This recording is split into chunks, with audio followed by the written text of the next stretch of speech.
vile nilikuwa nasema hapo awali, tumefika hapa siku ya leo ikiwa ni siku ya ushirika, Cooperative Day.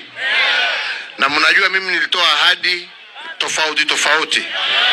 Na moja ilikuwa ya kuhakikisha ya kwamba tumefufua viwanda ambavyo vilikuwa vimefifia.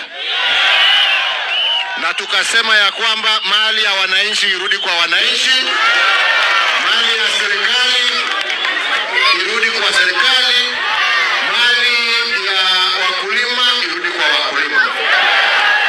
Hii KCC unajua ilikuwa imefifia. Ilikuwa imefifia. Leo hii tumeifungua tena, na mimi najua ya kwamba hapa kuna vijana wa Dandora ambao watapata kazi. Sisi namna hiyo. Wakati tulikuwa tunazunguka niliwaahidi tukasema ya kwamba tunataka kuhakikisha ya kwamba wafanyikazi wetu wadogo, wafanyabiashara wetu